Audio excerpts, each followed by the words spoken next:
This video is all about paragraphs. We've already been through introductions and how to write a strong introduction. This focus will be on paragraphs. They are really the engine room of an essay. They're where you get all of your marks. They're obviously the bulk of an essay. And there are a few things that we can do to make sure that when we write our paragraphs, lots of them over our time in English, that they're going to be really strong. So we'll look at 6 things to definitely do as we write our paragraphs. 2 things to definitely avoid, particularly at the start of your paragraphs, and we'll focus on one example that we'll annotate and look at quite carefully. We'll be using this poem, which we use for our introduction video, so read it, get to know it, or even just the first sentence, getting to know that is plenty to help you understand what we're talking about in our sample paragraph. Really quickly, just so you can follow along with the paragraph, opening 2 lines, we've got 2 major images, our beggars and our hags. Both of them are very unfamiliar when we think of soldiers, which is what they're describing. We have our active words, our adjectives describing these images, our bent double and our knock-kneed. And we have our coughing, our onomatopoeic term coughing, to further describe these images. Also, we've got the we. The we is the soldiers. The we is a first-person pronoun. It's a first-person plural pronoun. Pronouns are always really important in poetry. And in this case, our speaker is one of the soldiers, exactly one of these soldiers who comes across like hags or beggars in this narrative, in this story. So that's certainly worth mentioning in our analysis of the first 2 lines. And also the structure. So if we think about the we, the subject of the sentence, coming after the opening 2 images, that means that our subject is pre-modified in the sentence. Doesn't always happen in typical sentences, so that's certainly worth commenting on as well. The opening 2 lines of this poem are 2 images before we even get to the soldiers. So we never get a chance to actually think of these soldiers as typical soldiers. We think about them as people who seem like beggars and people who seem like hags. They're bent over, they're knock-kneed, and they're coughing. And finally, the location of the imagery at the start of the poem is really significant and creates a sense of irony. Why? Because of the title of the poem, which we know is a quote from Horace, 1st century BC Roman author. Very common attitude. People would have known that this quote, what it meant. Dolce, dulce, dulce, however you want to pronounce it. At decorum, both those are 2 adjectives, sweet or beautiful, and right or fitting. So this expectation that dying in war is a beautiful thing versus the reality that Owen's exposing to us at the very beginning of the poem. When we have contrast created by location, we call that juxtaposition. So we've got 3 additional terms we can use: juxtaposition, contrast, irony, all of these to bring into our analysis. So a lot to cover. Amazing that we have so much in the first 2 lines of this poem. Just to quickly recap, these are the things that we want to be bringing into our analysis. The imagery, obviously the opening 2 similes. Our choice of language when we're describing what's going on in this imagery. The sentence structure, the we coming after the pre-modifiers. The juxtaposition against the title, and the irony created by this when we compare the romantic ideal. And finally, the narrative viewpoint, the location of the speaker within the poem, within the narrative.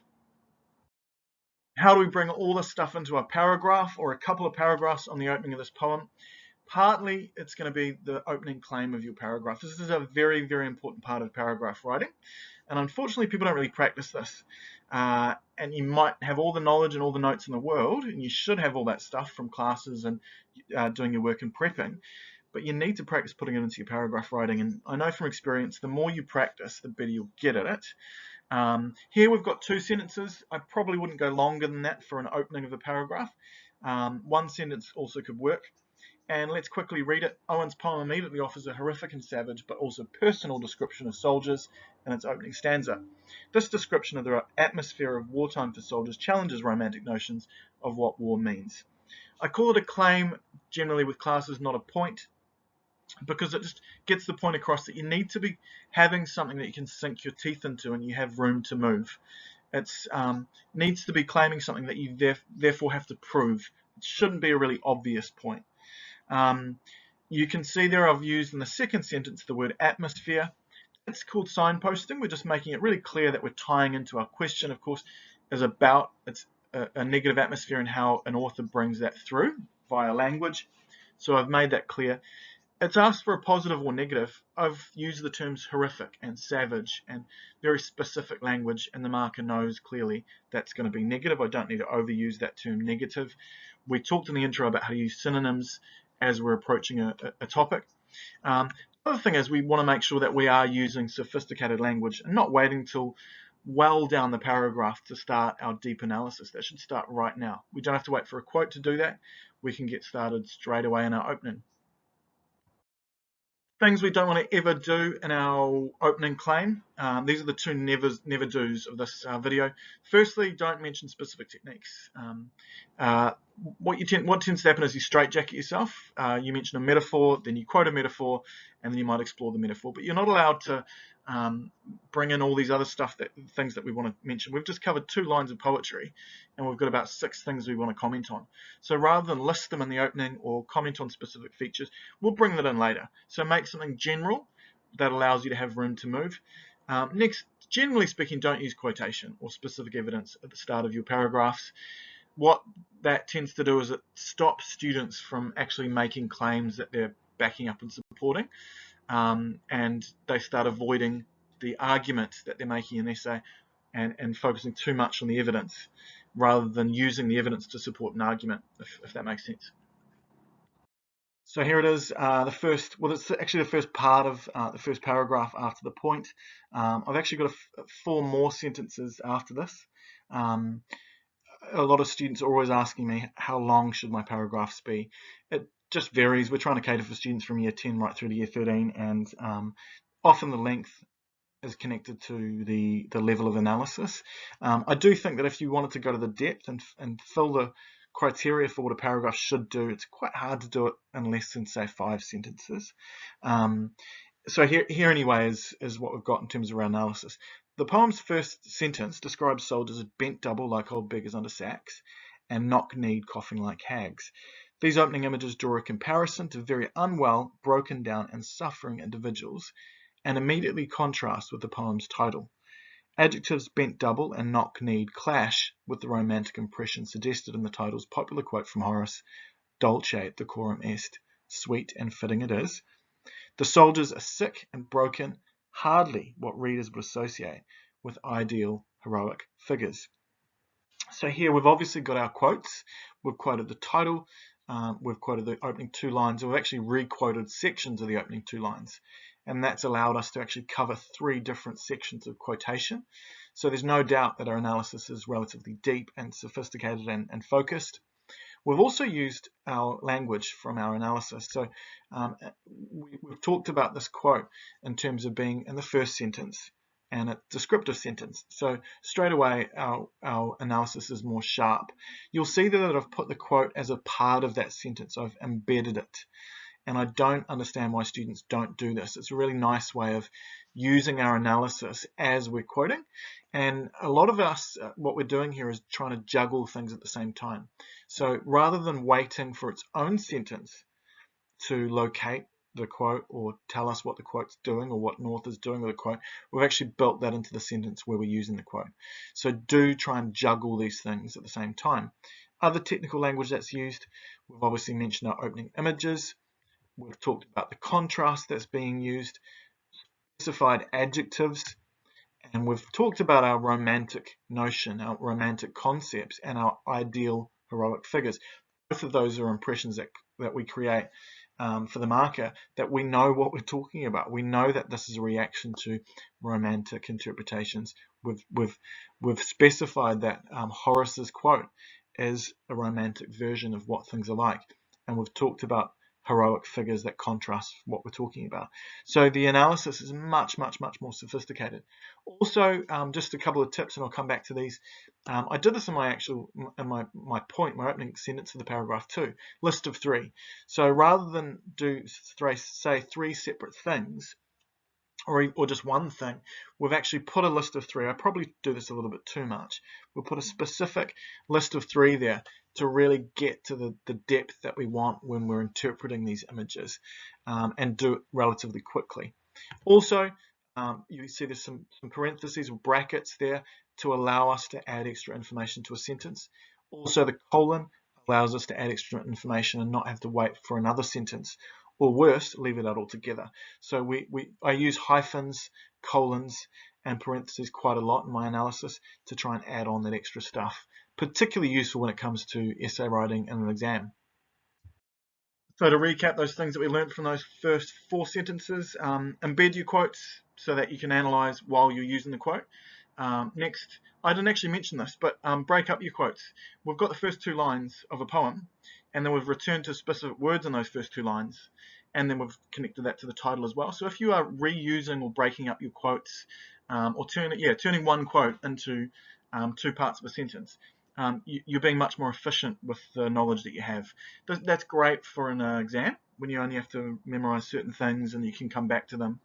So I often say to students, don't just have a quote, use a quote. So come back to it, go to specific terms within that quote, if that makes sense. Tip 3, lists of 3 when you're analyzing allows you to go to a deep level. And tip 4, add that stuff on, particularly hyphens or dashes. Add that on, that extra meaning on to what it is you're saying about a text. Okay, second half of this paragraph, or potentially its own paragraph. And again, I'm pretty relaxed about how you approach that. There's nothing wrong, I reckon, with adding a few sentences on to an end of a paragraph in its own paragraph. Maybe you don't have enough for a full paragraph or a very formal paragraph, but there's another thing that you want to comment on to add to the previous point. I reckon do it. Just don't do that for your whole essay. Hopefully I won't get in trouble with your teachers because of that. Let's read it through. The disconnection is made all the more shocking because of the way the sentence is structured. Owen pre-modifies the subject, we, so that the opening 2 similes, both emphasizing the awful state of the soldiers, come first in the narrative. The syntax doesn't allow for any impression other than what is powerfully at odds with our traditional view of the heroic soldier. These soldiers' fate and the nature of war, Owen stresses, are anything but sweet or good. Once again, we're using our technical vocab. So if you think about it, in 4 sentences here, we've got 1, 2, 3, 4, 5 technical terms that show our analysis is quite technical. And the previous example was about the same. So there is no doubt that as we go through, we understand what we're talking about. We're analyzing this on a deep level. Also, that connective that's used, that's another tip that we'll mention, to intensify what you're writing about and to add on to the analysis to go deeper. These connectives are quite important. These markers allow us to go through a essay in a way that helps us layer. Layering is so important in an essay, but also in paragraphs. So you can see here these markers, these discourse markers, allow us to focus on a first level. First of all, the first sentence. Then we're looking at these images and looking at the adjectives in those images. That's the second layer. And the third layer, our sentences in those openings, in the opening. So you know really, really well the poem. You know lots of things to say about the opening sentence, and you can talk about how all these, in this case, 3 different things contribute to the claim that you're trying to make. So your layering is really, really significant there. I've used the image of the celebrity on the left-hand side because the hair's layered. I used to work at a girls' school and they usually pick that up straight away, but if you didn't get the significance. Layered here, much more textured, much more leveled, it's more interesting. That's what we want in our paragraph writing. I suppose I could use an example of like a layer cake or a 3-dimensional picture versus a flat picture, but you get the point. So tip 5 there, use connectives or make links to make sure that you are going deep and to show that you are layering your answers. Just to illustrate the power of linking and connecting your arguments, if we've got a graph, and the y-axis is the depth of your analysis, and the x-axis is the length of your essay or the number of paragraphs, here is an essay where we make completely disconnected points. Okay, students often do this if they're looking at different sections of a poem, and those separate sections aren't actually connected to build an overall case, or they're looking at different scenes in a film or different moments in a novel, but they're not connected to an argument that's deepening, and they're not using these terms like to further emphasize, or this is stressed, or this is all the more intense because. Instead, they're using lists and they're saying one reason and another reason and so on. The depth just won't be there. They can't build one point onto another. course, if we're making an essay where each point will actively build on the previous one, the marker will naturally see that the depth that you're looking for is slowly being got to through that contribution process of paragraph by paragraph. The argument is intensifying and it's being very, very clear what's going on. Much more effective than just saying different statements that are disconnected in an essay. Okay, finally, this is the last thing, I think, or maybe second to last thing.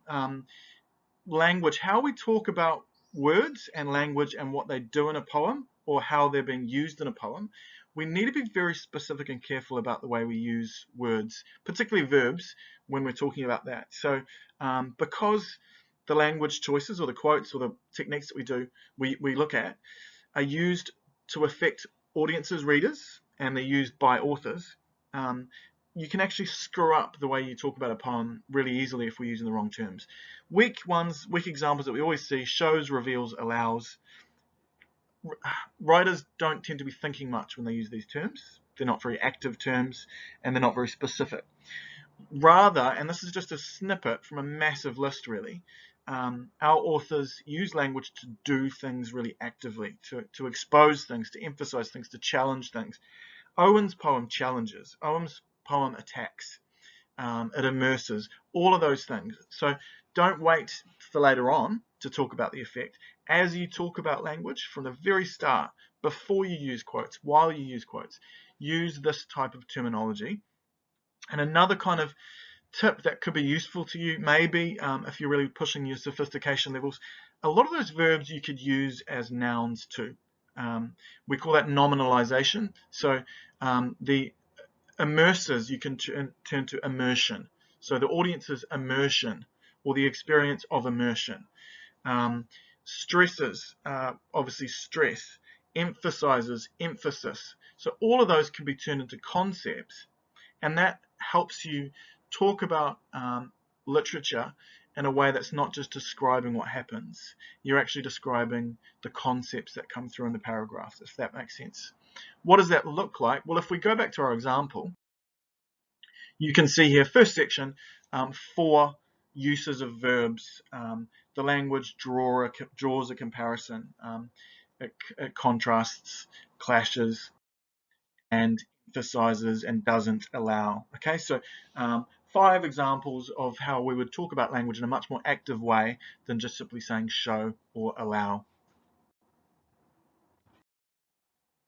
I would be remiss if I didn't mention structure. Structure is a massive part of paragraphs, and these sort of schemas, this is one we use in our school, are used right around the world. They've been used for ages, and they're just to remind students how to structure a paragraph and what a paragraph should be doing. They're not necessarily designed to be run through section by section. A very good paragraph and a sophisticated paragraph will do these things together, and not necessarily section by section, if that makes sense. If we look at our example here, obviously the opening of my paragraph makes a point and an explanation. The details and author's purposes are discussed as we go through the examples, a really chunky bit of a paragraph. But obviously the author's purpose is mentioned at the very beginning of my paragraph as well, and also the introduction. And finally, the links to the wider world. Clearly, it's coming in at the end of my example, but it should be being mentioned at the very start of the essay as well, and right the way through. We want to be talking about war. We want to be talking about how society responds to a poem and the language used in the poem. So that should be coming through as we go through the poem all the time. Don't throw out the structure that you've been given, particularly if you're struggling to pass essays and to figure out exactly what a paragraph should be doing. Follow it, definitely. But if you want to get a little bit more creative and flexible with a paragraph, just make sure you're doing those things as you analyze in general. And this structure is designed for people just starting out in paragraph writing, and I don't think you should be focused on it too much as you get more sophisticated with your writing.